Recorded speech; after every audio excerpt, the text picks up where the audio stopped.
পুরনো দিনে স্বাধীনতা সংগ্রামী কাদের কাদের দেখেছেন এবং কীরকম কীরকম ঘটনা সেটা নিয়ে বলুন। স্বাধীনতা সংগ্রামী বলতে তো আমাদের পাড়াতেই অনেককে দেখেছি। হ্যাঁ, আমি যখন দেখেছি তাদের অনেক বয়স হয়ে গেছে।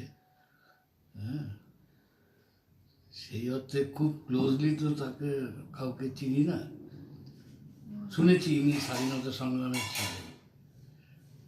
ঠিক আছে, আমরা তো স্বাধীনতার পরে জন্মেছি। আচ্ছা, আর কীরকম ঘটনা দেখেছেন স্বাধীনতা সংগ্রামের? সেই ঘটনা তো ছোটবেলায় কি মনে আছে। যা কিছু ছোটোখাটো যা কিছু মনে আছে সেগুলো একটুখানি বলুন।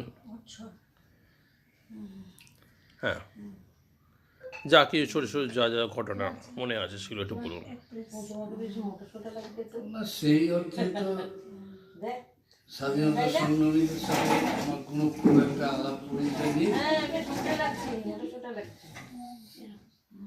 হ্যাঁ, বলুন। এমনি বড়দের মুখ থেকে শুনেছি স্বাধীনতা সংগ্রামে কি ভূমিকা ছিল তাদের।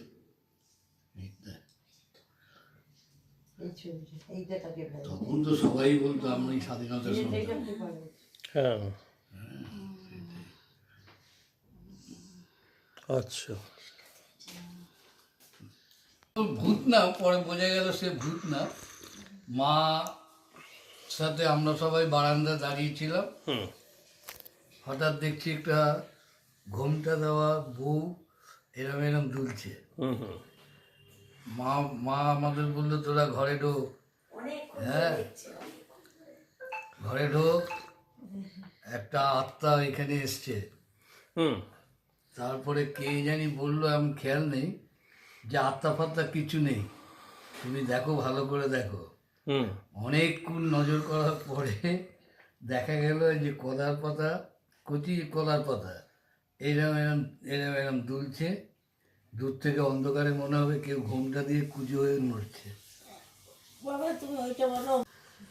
কিরকম আমরা পড়াশোনা করছি, করে অনেক রাত্রে শুয়েছি। এটা রাত্রিবেলা 1টা 1:30টায় জানলা দিয়ে দেখি দুটো কালো লোক দাঁড়িয়ে আছে। কিরে, তোরা এখনো ঘুমোসনি? হ্যাঁ, আমরা কি কিছু করব না? তাড়াতাড়ি শুয়ে পড়। এই বলে দৌড়ে পাঠালো। এসব মজার মজার কথা আছে। আর তখন তো এদিকে চারিদিকে জঙ্গল, এই রাস্তাঘাট কিচ্ছু ছিল না, শুধু জঙ্গলের মধ্য দিয়ে পায়ে হাঁটা রাস্তা। আমাদের ছোটবেলায় ক্ষেত কিনে এই পুকুর দেখছ, এই পুকুর কেটে ওই পুকুর পাড় থেকে রাস্তা অবধি ভরাট করে উঁচু করলো, করে তারপরে পুরনো বাড়ি হয়েছে। পুরনো বাড়িও ধরো আমাদের 60-61 সালে হয়েছে। হ্যাঁ, সেটাই। আচ্ছা, বিরাটি আপনাদের এই আশেপাশে কোথায় কোথায় যেন ভৌতিক স্থান আছে, একটু বলুন সেগুলো। ভৌতিক স্থান মানে ভূত টুতের ইয়ে পাওয়া যায় সেরকম? ভৌতিক স্থান নেই, তখন সব জায়গায় ভয় ছিল। হ্যাঁ, ভয় তো ছিল, সবচেয়ে বেশি ভয় ছিল সাপে।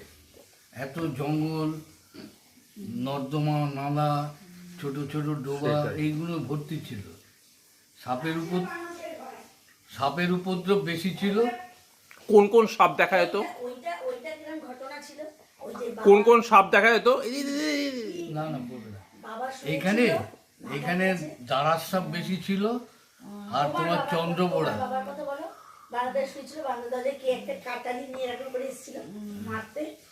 চন্দ্রবোড়া আর দাঁড়ার সাপ, এইটাই বেশি ছিল। তবে আমাদের বাড়িতে কিন্তু একটা বাস্তু সাপ ছিল, জানো, শুনেছো এই গল্পটা? বাস্তু সাপ ছিল, দাঁড়ার সাপ, জোড়া দাঁড়াস ছিল। আগে তোমার ওই যে ভোর 6টার সময় একটা সাঙাই বাজতো আকাশবাণীতে। হ্যাঁ, মা ভোর 5টায় উঠে বাথরুম করে 6টার সময় ঠিক খুলে দিত।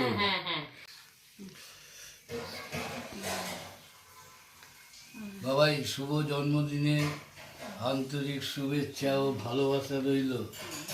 আগামী দিনে যাতে সুস্থভাবে জীবনযাপন করতে পারিস, হ্যাঁ, সেই আশীর্বাদ করি। সকলকে নিয়ে একসাথে সুস্থভাবে এগিয়ে যা। সারা জীবন যেন এরকমভাবেই থাকতে পারিস, হাসি খুশি হয়ে থাক, সুস্থ থাক, এই কামনা করি। বলো। আজ এই শুভ জন্মদিনে সোনার অনেক অনেক ভালোবাসা, আশীর্বাদ এবং সুন্দরভাবে ভবিষ্যতের দিকে এগিয়ে যাওয়া শুভেচ্ছা রইল।